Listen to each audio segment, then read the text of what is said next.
German വാഹന ഭീമനായ ഫോക്സ്വാഗനും ഇസ്രായേലും തമ്മിലുള്ള ആയുധ കരാറിന് വൻ തിരിച്ചടി.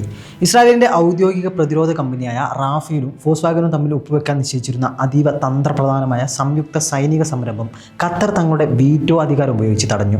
ഇസ്രായേലിന്റെ വിശ്വസ്ത മിസൈൽ പ്രതിരോധ സംവിധാനമായ അയൺ ഡോമിന്റെ ഭാഗങ്ങൾ ജർമ്മനിയിലെ ഫോക്സ്വാഗൻ ഫാക്ടറിയിൽ നിർമ്മിക്കാനുള്ള പദ്ധതിയാണ് കമ്പനിയുടെ മൂന്നാമത്തെ ഏറ്റവും വലിയ ഓഹരി ഉടമയായ ഖത്തർ സ്റ്റേറ്റ് വെൽത്ത് ഫണ്ട് തടഞ്ഞത്. ജർമ്മൻ മാധ്യമമായ ബിൽഡാണ് വാർത്ത പുറത്തുവിട്ടത്. കടുത്ത സാമ്പത്തിക നഷ്ടത്തിലായ ജർമ്മനിയിലെ ഓസ്നാബ്രൂക്ക് ഫാക്ടറിയിലെ 2300ഓളം വരുന്ന ജീവനക്കാരുടെ ഭാവി സുരക്ഷിതമാക്കാനുള്ള പദ്ധതിയുടെ ഭാഗമെന്നു പറഞ്ഞായിരുന്നു കമ്പനി കരാറിലേക്ക് കടന്നത്. എന്നാൽ ഖത്തർ ഇടപെടലോടെ നീക്കത്തിന് തിരിച്ചടിയേറ്റിരിക്കുകയാണ്.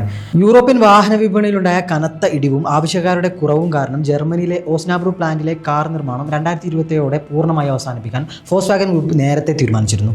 ഫാക്ടറി പൂർണ്ണമായി അടച്ചുപൂട്ടുന്നതോടെ 2300-ലധികം വരുന്ന തൊഴിലാളികൾക്ക് ജോലി നഷ്ടപ്പെടുന്ന സാഹചര്യം ഉടലെടുത്തു.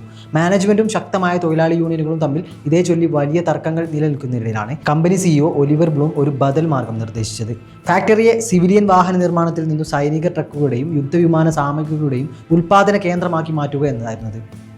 ഇതിന്റെ തുടർച്ചയായി ഫോക്സ്വാഗൻ ഇസ്രായേലിന്റെ പൊതുമേഖലാ ആയുധ നിർമ്മാണ കമ്പനിയായ റാഫേലുമായി താൽപര്യപത്രം ഒപ്പുവെച്ചു. പുതിയ കരാർ പ്രകാരം റാഫേലും ഫോക്സ്വാഗനും സംയുക്തമായി ഒരു കമ്പനി രൂപീകരിക്കുകയും അയൺ ഡോം മിസൈൽ ലോഞ്ചറുകൾ വഹിക്കുന്നതിനുള്ള ഭീമൻ ട്രക്കുകളുടെ ചേസിസുകളും മറ്റ് ഘടകങ്ങളും ഈ ജർമ്മൻ പ്ലാന്റിൽ നിർമ്മിക്കാൻ ധാരണയാവുകയും ചെയ്തു.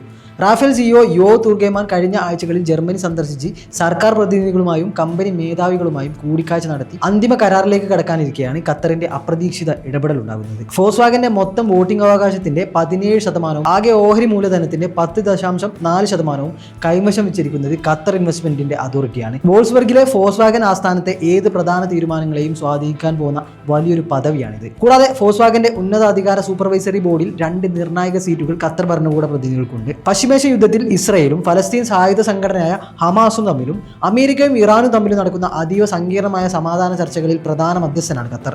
ഇസ്രായേലുമായി ഔദ്യോഗികമായ നയതന്ത്ര ബന്ധങ്ങൾ പുലർത്താത്ത രാജ്യം കൂടിയാണ് അവർ.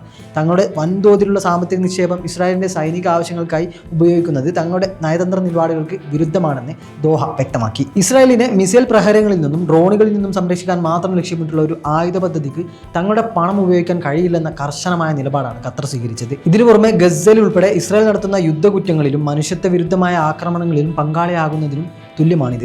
ഇക്കാര്യങ്ങൾ ചൂണ്ടിക്കാട്ടിയാണ് കമ്പനി കടുത്ത തീരുമാനത്തിലേക്ക് കടന്നതെന്നാണ് പുറത്തുവരുന്ന വിവരം. ഈ സൈനിക ഇടപാട് ജർമ്മനിക്കുള്ളിലും വലിയ തോതിലുള്ള ആഭ്യന്തര തർക്കങ്ങൾക്ക് വഴി തുറന്നിരുന്നു.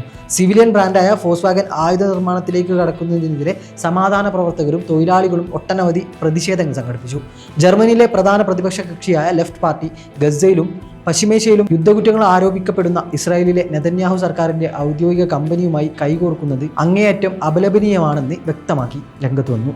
അതേസമയം വിദേശ നിക്ഷേപങ്ങളെ സ്വാഗതം ചെയ്യുമ്പോൾ തന്നെ പാശ്ചാത്യ രാജ്യങ്ങൾ ഗൾഫ് രാജ്യങ്ങളുടെ സാമ്പത്തിക താൽപ്പര്യങ്ങൾക്ക് മുമ്പിൽ പൂർണ്ണമായി അടിയറു പറയുന്നത് അപകടകരമാണെന്ന് ലണ്ടനിലെ കിങ്സ് കോളേജിലെ പ്രമുഖ സുരക്ഷാ വിദഗ്ധൻ പീറ്റർ ആർ ന്യൂമാൻ പ്രതികരിച്ചു. ഖത്തറിന്റെ വീറ്റോ കാരണം ഫോക്സ്വാഗന്റെ ഇസ്രായേൽ പ്രതിരോധ സഹകരണ നീക്കമാണ് പാളിയത്. ഇത്തരത്തിൽ ജർമ്മനിയിൽ തടസ്സങ്ങൾ നേരിടുന്ന പശ്ചാത്തലത്തിൽ ഇസ്രായേലിന്റെ റാഫേൽ കമ്പനി തങ്ങളുടെ അയൺ ഡോം നിർമ്മാണ ശൃംഖല മറ്റ് രാജ്യങ്ങളിലേക്ക് വ്യാപിപ്പിക്കാൻ അടിയന്തര നീക്കങ്ങൾ ആരംഭിച്ചതായി ജെറുസലേം പോസ്റ്റ് റിപ്പോർട്ട് ചെയ്യുന്നു. ഇതിന്റെ ഭാഗമായി ഇന്ത്യയിലെ പ്രമുഖ പ്രതിരോധ കമ്പനികളുമായി ചേർന്ന് ഇന്ത്യയിൽ ഒരു പുതിയ അയൺ ഡോം ഇന്റർസെപ്റ്റർ ഉൽപ്പാദന ലൈൻ സ്ഥാപിക്കുന്നതിനായുള്ള പ്രാഥമിക ചർച്ചകൾ അവർ ആരംഭിച്ചിട്ടുണ്ട്.